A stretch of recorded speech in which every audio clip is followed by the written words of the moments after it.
Although the Western world has made progress in gender equality, there are still very few women in traditionally male-dominated and often higher-paying jobs, such as engineering, senior management, and trades.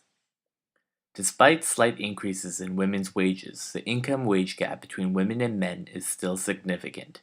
According to Stats Canada, as of 2007, women were making 85 cents to the dollar of their male counterparts.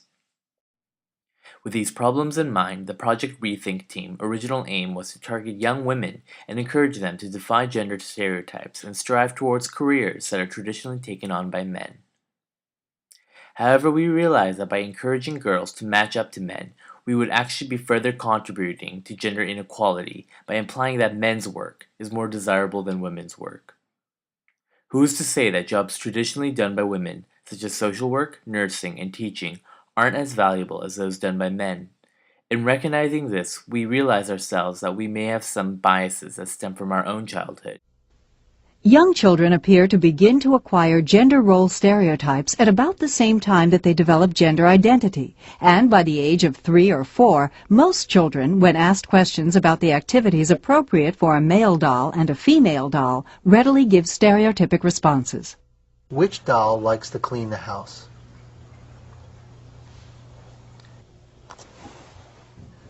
This one. Who takes care of the babies? Ma.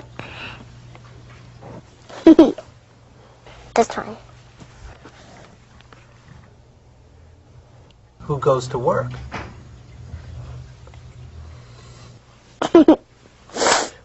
This one. Gender stereotypes are problematic on both sides of the gender spectrum. Men who choose these careers are looked down upon as if they are not achieving their full potential, stemming from the traditional view that the man is the breadwinner. Story in the past that I had an experience in Ontario, to be a hygienist, you have to be a dental assistant first, sort of a stepping stone. And I remember when I first started dental assisting school, one of the instructors, an older woman, she came up and said, you know, Jason, this is usually the man is the breadwinner, and this is usually something that women do. I think it really boils down to just simple gender stereotyping. We're all brought up with sort of the notion, some built-in assumptions that are taught to us when we're growing up. Basically, it says men do this job, women do this job, men dress like this and act like this, women, so on. You know? So I think a lot of people might just rush over it and just assume that that's not really a big option for them. Women who choose male-dominated careers often encounter what is called the glass ceiling. Here we have Deborah Coleman, who talks about her own experiences. I did feel that my career options were limited in I knew that notwithstanding I was a full partner in a major downtown law firm, that I would never have the influence or the type of practice that my male partners had, partly because of the reluctance to put me out there with these male clients, and partly the male clients themselves not wanting a female lawyer in the sort of first position. They didn't mind having you in the wings doing all the grunt work, but they didn't want you as the leader. And also developing business is much more difficult for a female than it was, because you can imagine as a young woman just phoning up some older executive saying, shall we have lunch? Or, I want to get to know you so I can attract your business. It just doesn't. So those are the real difficulties. And I think until the male partners see that and are prepared to stand behind their female partners and say to their clients, this is who you get to have your case, and I couldn't put you in better hands than women, and don't even start to think of the fact that she's going to be weak. And just shove you out there in front of line. But they didn't. What they used to do is they used to ghost things. Like I have whole conduct of a multi-million-dollar lawsuit, but the client, who perhaps was in somewhere else, like back east or something, would be getting the letters reporting on the lawsuit signed by one of the male partners. I'd write the letter and sign it, and that would carry on to the point where I thought my career options were limited. So This clip from the economics department further demonstrates this notion. Married now, I heard that your dreams came true. Guess she gave you things I didn't give to you.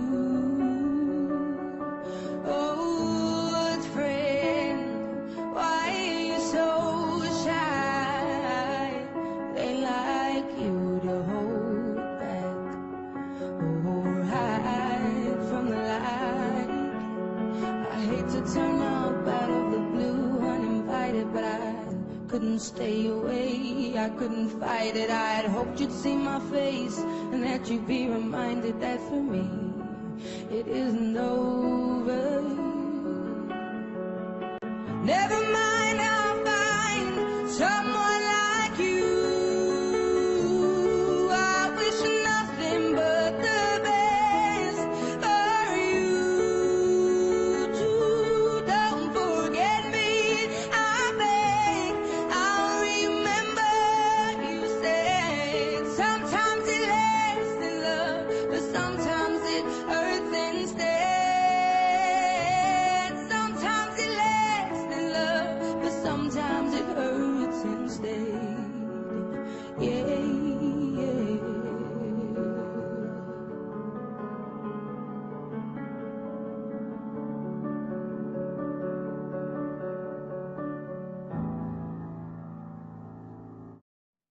The issue of de-evaluation of women in the workplace needs to be addressed as an issue of basic human rights. Economic inequality between men and women still exists because of the failure to deal with pay discrimination, inflexible work schedules, and a lack of access to services like childcare and elder care. As we will see from Deborah Coleman, her support in this area was what allowed her to have the opportunity to progress. anytime a female had announced pregnancy in our office, she somehow disappeared within the year. She just, all of a sudden, they didn't want her. So I thought the same thing would happen to me. But whether the times changed or just the way I handled it, whatever, they accepted me, pregnant and all, and I was made a partner the same day my first child was born. And that was a real landmark for the firm. I think I was very fortunate because my husband was prepared to stay home and so Cheney and Dorn's dad retired as soon as kids, and so there was always somebody at home to me. And that really freed me up if I needed to be, if I had to travel, if I had to. And not all women are going to have that option. That's kind of rare. And I think it's definitely doable having more children and having a legal career. If somebody discovered it wasn't doable, I'd say give up the career. One step towards gender equality in the workplace is to start with youth and to acknowledge the barriers that may lay ahead, but advocate to proceed anyways, to make career decisions based on their own passions rather than what society dictates.